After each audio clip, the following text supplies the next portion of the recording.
你知道中国历史上最疯狂的首富是谁吗？这个人胆子包天，被人戏称为空手套白狼的宇宙级大师。他曾深信这个世界上绝对没有他得不到的东西。这个人就是许家印。他曾经富可敌国，连续数年蝉联中国首富，巅峰时期身价将近3000亿人民币。在他的家乡，村民们把他当作伟人，为他立了一块功德碑，上头刻着造福后代、为国育才、流芳百世。可谁能想到，如今全中国有至少160万个家庭，一提起他的名字，恨不得食其肉寝其皮，24000亿。这是恒大崩盘留下的负债总额，相当于中国14亿人每人掏出1700元才能填得上这个窟窿。这笔巨额到底去了哪里？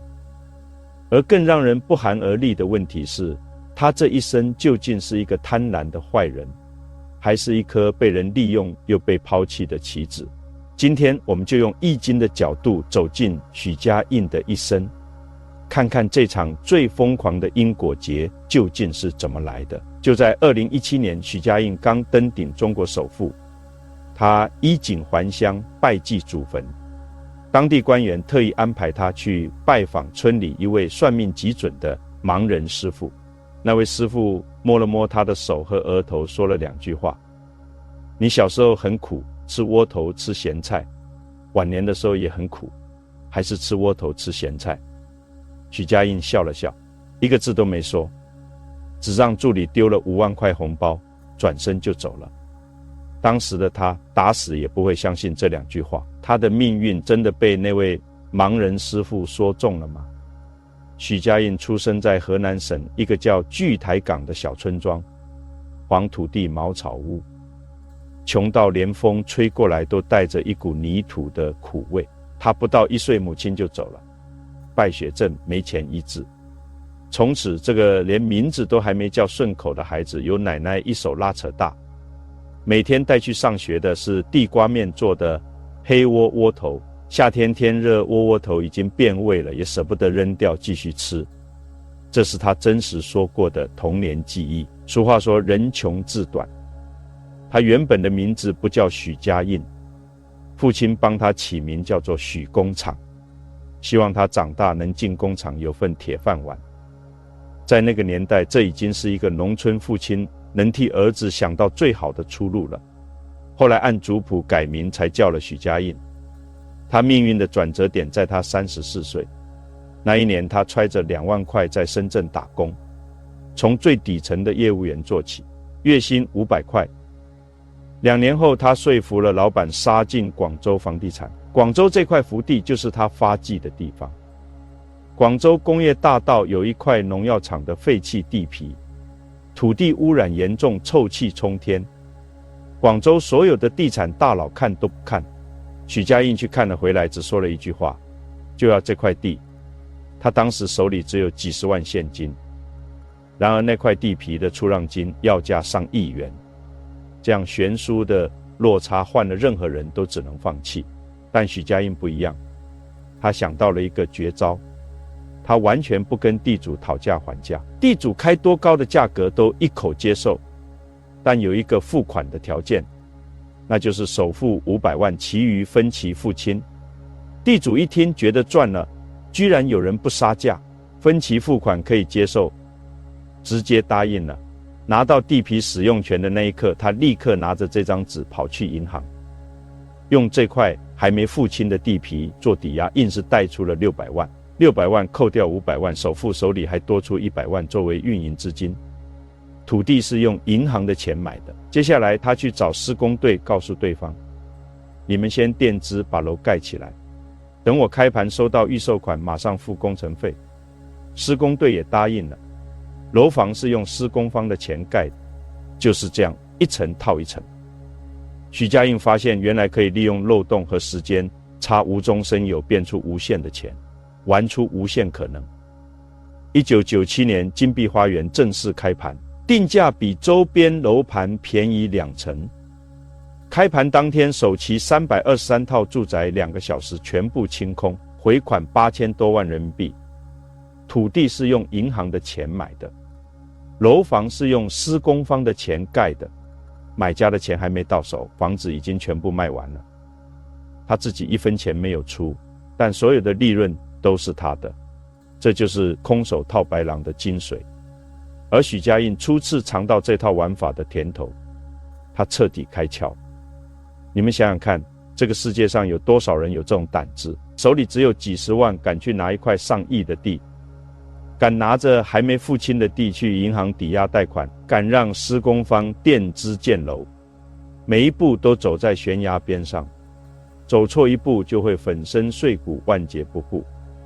1998年中国推行房改，房地产黄金时代正式来临，许家印踩上这个风口，把金碧花园的打法一个复制又一个复制，高周转，快进快出。到了2004年，恒大同时开发13个项目，从广州出发开始走向全国，借别人的钱赌自己的命。他爱上了这种感觉，偏偏就在许家印野心最膨胀的时候，时代又给他送来了最后一阵风。棚改货币化政策推行，3、4线城市房价开始暴涨，一直深耕3、4线城市的恒大成了这波最大的受益者，销售额首度超越万科，登顶全国房地产第一。2017年，许家印身家飙升至2900亿人民币，成为中国首富。他开始相信这个世界上没有他做不成的事。发家致富以后，许家印的生活只有2个字可以形容，那就是疯狂。私人飞机、豪宅、物业，这些太普通了，很多富豪都有。许家印真正疯狂的地方是别人想都不敢想的事。就说恒大歌舞团，他在恒大总部大楼的最顶层，整整1层楼专门留给一支神秘的歌舞团，普通员工禁止踏入，只有他本人和指定贵宾才能上去。这支歌舞团的选拔标准比航空公司招募空姐还要严苛，身高不能低于1.7米，年龄不能超过25岁，容貌三围比例、学历、谈吐一关一关淘汰，最后还要通过许家印本人亲自面试点头才能正式入选。这支歌舞团1年烧掉1个亿，整整14年烧掉超过20亿，但歌舞团只是开胃菜。他真正疯狂的地方是拿恒大的钱替自己的梦想买单。首先是足球梦，他砸了170亿放话要让中国足球拿世界杯，结果球队解散了，中国足球的世界排名没有前进一步。然后是矿泉水梦，他砸了13亿广告费，第1年就要卖100亿，最后恒大冰泉亏了40亿折价卖掉。再来是造车梦，他在车展上一口气发布9款新车震惊业界，结果有个网友趴到车底下拍了一张照，没有底盘，没有悬挂，全部是模型，700亿投进去，亏损超过1000亿，最后只交付了1000多台车。足球、矿泉水、汽车3场豪赌烧掉超过1000亿，但这1000亿不是许家印自己的钱，是业主的预售款，是供应商的垫资，是无数普通人省吃俭用攒下来的血汗钱。他用别人的钱替自己圆梦，梦碎的代价由别人来承担。许家印有一句口头禅，不找借口，不找理由，要在血淋淋的战场上勇于竞争。这句话说的是他自己。2016年，他策划了人生最大的一场赌局，他想让恒大回归内地股票市场上市，因为在香港恒大的股价一直被压着，他觉得自己被低估了。为了推进这个计划，他向20多家投资者募集了1300亿人民币，但这1300亿不是白拿的，条件是如果恒大无法在规定时间内完成上市，必须原价退还所有资金，还要支付高额利息。1300亿加上利息，随时可以变成压垮恒大的最后一根稻草。一般人看到这个条件腿都会软，许家印二话不说立马签了。结果呢，宣告失败。那1300亿的压力像一颗定时炸弹，死死绑在恒大身上，滴答滴答，一天一天的响。但天不从人愿，就在恒大最需要钱的时候，监管部门突然出手，一刀切断了所有房企的融资渠道。许家印傻眼了，这一刀砍得没有任何预兆，没有过渡期，就像一辆高速行驶的车被要求原地掉头。从那一天起，他再也借不到新钱了，资金链就在这一刻开始断裂。但许家印没有认输，他做了一件更疯狂的事。从2019年开始，在恒大已经明显还不起钱的情况下，许家印指使财务团队开始造假账。怎么造？很简单，房子还没盖好，还没交到买家手上，就先把这笔钱继承收入。就这样，账面上7、8成的收入都是假的。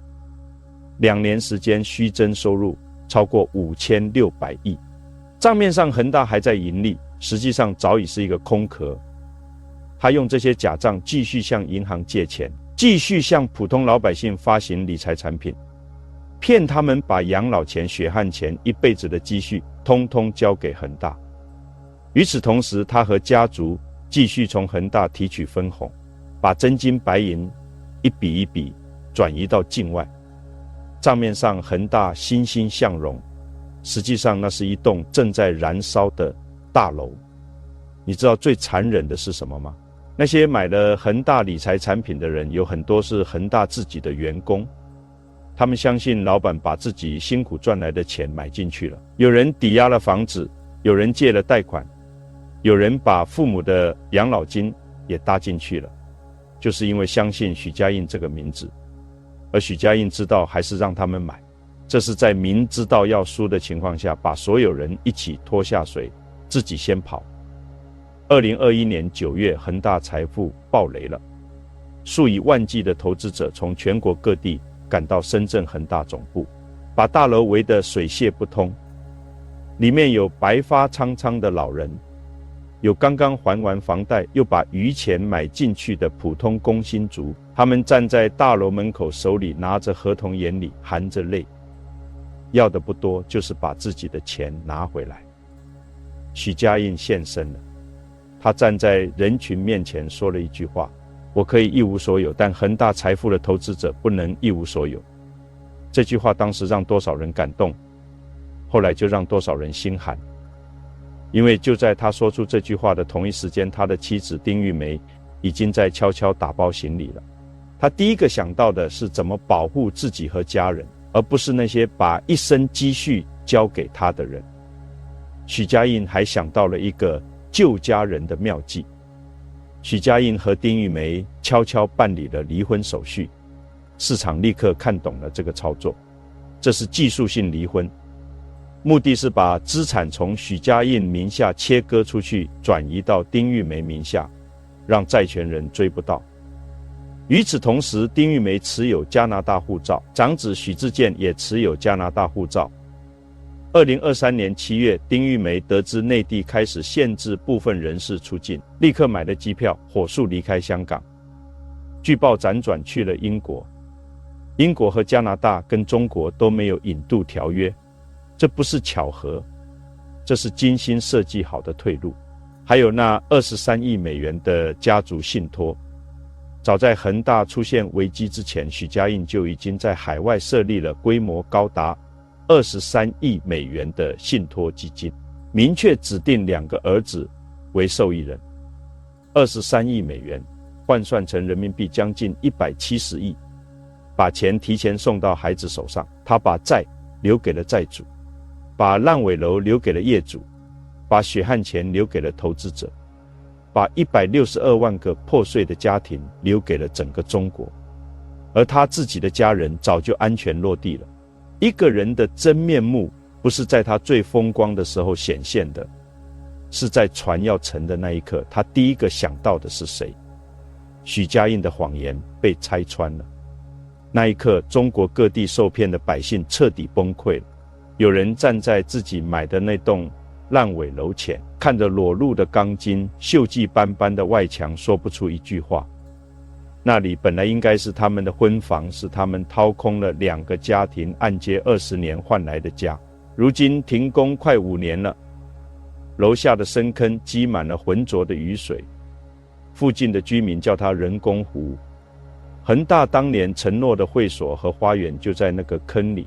最让人心碎的是，有些业主等不下去了，没有办法硬着头皮搬进去住，没有水自己拉管子，没有电自己拉电线，没有电梯每天爬楼梯上下，外墙没有风吹进来，冬天冷得像住在户外。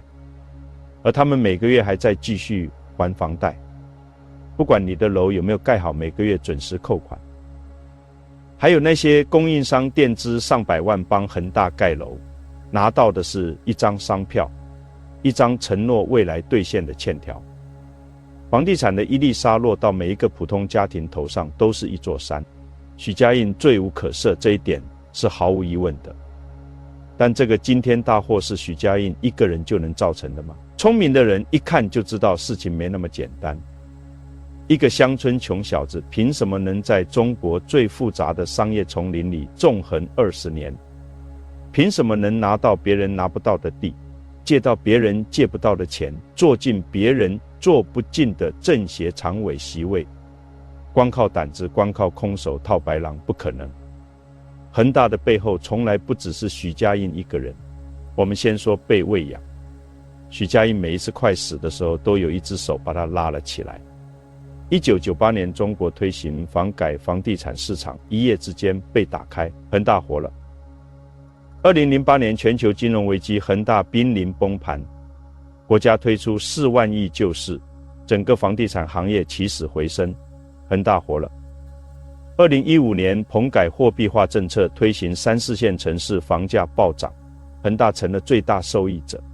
恒大又活了3次，恒大快死了，3次都被救活了。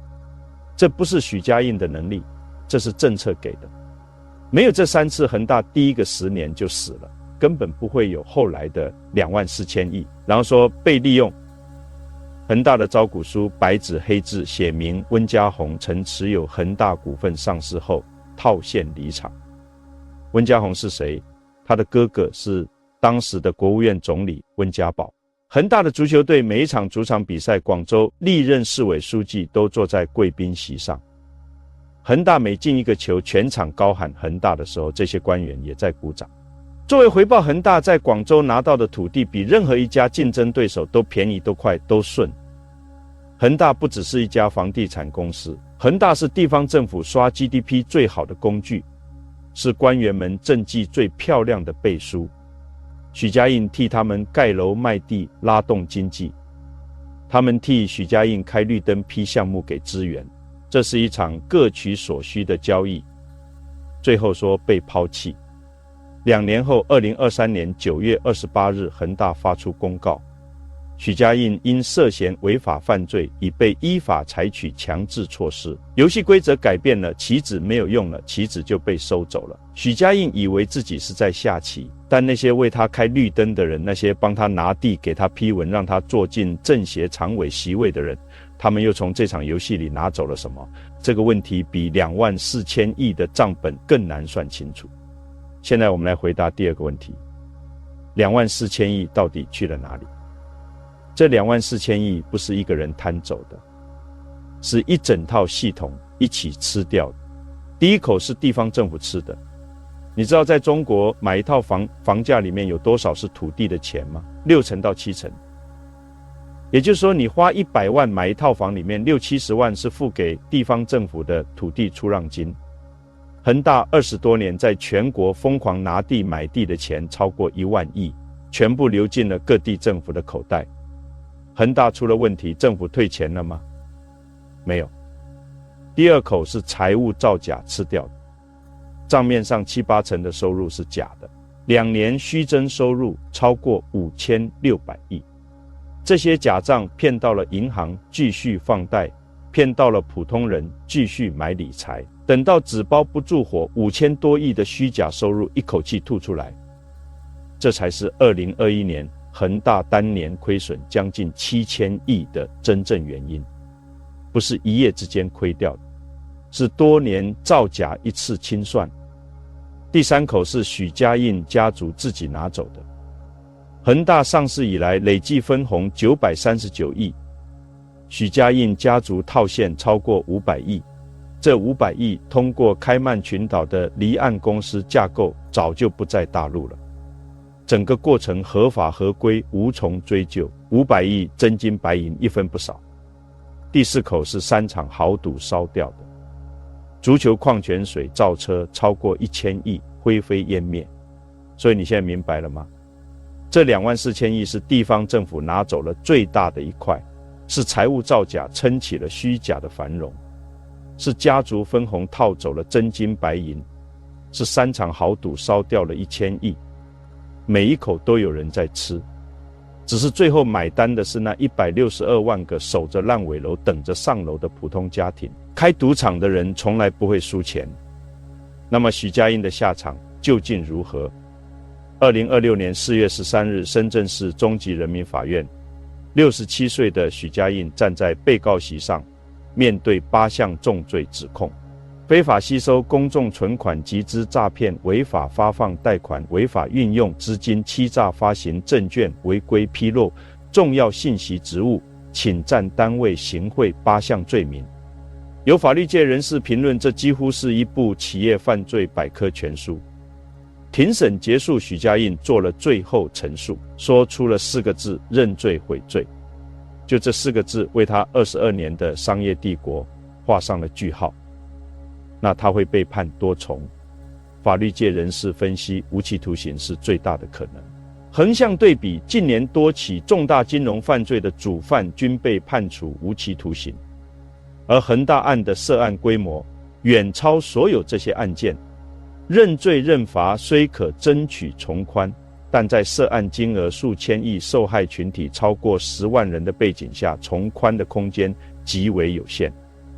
一个无期徒刑对一个67岁的老人意味着什么？意味着他很可能再也走不出那扇门了。再看他的家人，他精心安排到英国的前妻丁玉梅，他在加拿大直布罗陀泽西岛和新加坡4地约2亿2000万美元的资产全部被冻结，那个精心设计的23亿美元家族信托也正面临被法院击穿的风险。清盘人接管了他遍布全球的豪宅、私人飞机、游艇，以及2辆劳斯莱斯幻影，车牌 HD 3333，正是恒大当年在港交所的证券代码，如今用来抵债。而他1999年用第一桶金买下的那间香港发迹屋，一间375平方尺的老公寓，就在庭审那天以港币320万被拍卖出去。起点的地方成了终点，这个世界上没有任何一道防火墙能挡得住天道的清算。现在我们回头看那个盲人师傅说的话：你小时候很苦吃窝头吃咸菜，晚年的时候也很苦，还是吃窝头吃咸菜。许家印当年笑着走了，丢下5万块红包，觉得那只是一个老人的胡言乱语。8年后，那座流芳百世的功德碑被人铲平了，那支年烧1亿的歌舞团解散了，那些称他为许主席的人一个都不见了。盲人师傅说中了，佛家有一句话说得非常准：菩萨为因，众生为果。菩萨懂得在种下一个因的那一刻，果就已经注定了，所以菩萨在起心动念的时候就已经开始谨慎。普通人不一样，普通人是等到果来了才开始害怕，才开始后悔。许家印连这都不算，他不是众生为果，他是果来了还没有停下来。恒大已经明显还不起钱了，他还在造假账，继续分红，继续给家族转移资产。恒大暴雷，他站在数万投资者面前说：“我可以一无所有。”说完，转头安排妻子出走，把23亿美元的信托送到孩子名下。进了拘留所做的第一件事是给高管写信督促兑付理财，不是忏悔，不是交代，是继续指挥。他不是不知道自己做了什么，他是不肯认。这就是他这一生最深的病根，不只是贪，不只是赌，不只是绝情，是一种认为自己强大到天道都奈何不了他的傲慢。而天道收账的方式从来都是精准的，它不是随机惩罚，它是从你最在乎的东西开始收，许家印这一生最在乎3样东西。第一样是钱。从发霉窝窝头长大的穷孩子到登顶中国首富，钱是他的一切，是他的安全感，是他的尊严，是他用来证明自己的方式。天道怎么收的？他费尽心思转移出去的那500亿分红，如今被全球追债清盘人冻结了。他在香港、英国、美国的所有资产，私人飞机、豪车、游艇，全部用来抵债。那间他用第1桶金买下的香港发迹屋，就在他站上被告席的那天被人拍卖出去。那个精心设计的23亿美元家族信托正面临被法院击穿的风险。钱他以为带走了，天道说没有。第2样是名，他在家乡立了功德碑，刻着流芳百世。他捐了超过100亿建学校、建医院，要让人记住许家印这个名字。他买足球队、办歌舞团、进政协常委，要让所有人知道他不只是一个有钱的人，是一个有地位、有尊严、值得被尊敬的人。天道怎么收的？功德碑上的字被人狠狠铲掉了，只剩一块空碑立在村口。全中国162万个家庭一提起他的名字，恨不得挫骨扬灰。那些曾经称他为许主席，在他面前点头哈腰的人，一个都不见了。他的名字从财富的象征变成了这个时代最臭的2个字。名他以为建立了，天道说没有。第3样是自由。他拥有多架私人飞机，随时可以飞往世界任何一个角落。他在全球多个城市都有豪宅，哪里都是他的家。他以为只要有钱，他就永远有选择，永远有退路。天道怎么收的？那天他以为去开一个普通的会议，秘书和保镖被拦在门外，他独自走进去办案，人员亮明身份。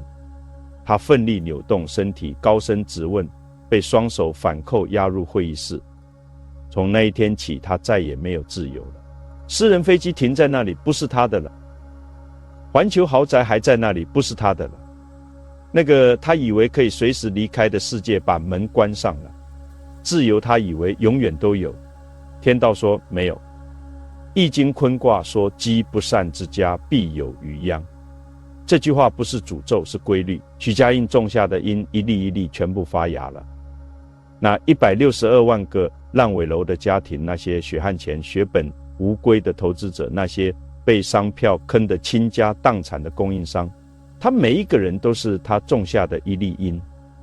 天道的账不是在法庭上才开始算的，从第一个金碧花园，从第一次借别人的钱赌自己的命，这笔账就已经开始算了。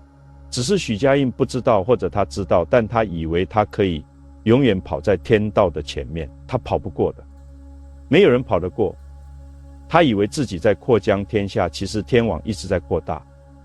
许家印这一生最大的悲剧，不是他最终站上了被告席，而是他其实有很多次机会可以走另一条路。金碧花园卖出8000万的那天，他可以停下来，老老实实做一个中型地产商，过一辈子衣食无忧的日子。他没有登顶中国首富的那天，他可以激流勇退，把事业传给下一代，功成身退。他没有3条红线出台监管收紧的那天，他可以主动降杠杆，壮士断腕，承认自己扩张过了头。他没有，每一次他都选择了继续，因为在他心里有一个声音从来没有停过，还不够，还不够，再多一点，再大一点，再强一点。那个声音是从哪里来的？是从那个吃发霉窝头的孩子心里来的。那个孩子被贫穷吓坏了，他用一生的时间拼命往贫穷的反方向跑，跑得越来越快，快到忘记了，其实早在很多年前他已经跑出了贫穷。他不缺钱很多年了，但他心里那个对贫穷的恐惧从来没有离开过。这才是许家印最深的悲剧，不是他太坏，而是他太怕，怕到最后他用整个中国的代价来喂养他心里那头永远吃不饱的兽。佛家说欲是苦之根，欲望本身不是罪人，想要吃饱，想要被爱，想要被尊重，这是人的本能，没有什么不对。但当欲望失去了边界，当一个人开始相信他可以无限的得到无限的扩张、无限的索取，而不需要付出任何代价，那个欲望就变成了一把刀，迟早割伤的不只是别人，还有自己。许家印以为自己在扩疆天下，替自己建一座无人能撼动的帝国，他不知道的是，他建的不是帝国，他挖的是一个坑，坑越挖越深，最后他自己也掉进去了。易经坤卦说，积善之家必有余庆，积不善之家必有余殃。这句话不是诅咒，是天道的规律。这个规律不只是对许家印说的，是对每一个人说的。我们每一天都在积累，积累的是善还是不善，不是一件大事决定的，是每一件小事累积起来的。你在生意上有没有说实话是积累？你在占了便宜之后有没有觉得理所当然是积累？你在可以帮助别人的时候选择伸手还是转头是积累？你在起心动念的那一刻是想着怎么对自己更好，还是怎么对身边的人更好是积累？这些积累不会消失，他们在等一个时机回来找你。善的积累回来的是余庆，不善的积累回来的是余殃。许家印花了一辈子积累的是什么？我们都已经看见了。那你呢？你现在每一天走的路种的是什么因？你替未来的自己铺的是什么路？有时候我们会安慰自己说，就这一次没关系的，就这一次又不会怎样。但易经告诉我们，没有哪一次是真的没关系的。每一次的选择都在你的人生账本上记下了一笔，账本天道在看。许家印的账本天道看了30年，最后一笔一笔全部要他还清。你的账本写的是什么？不需要现在回答我，把这个问题回去问问自己。那个盲人师傅说，晚年的时候也很苦，还是吃窝头吃咸菜。许家印当年笑着走了。今天我希望你看完这个故事，不是笑着走，而是带走一个值得想一想的问题。一个人这一生究竟是在替自己扩疆天下，还是在替天道积累善因？这个问题的答案决定了你的账本最后长什么样子。今天的故事就说到这里。如果这集的内容对你有启发，欢迎分享给身边的人。我们下期再见。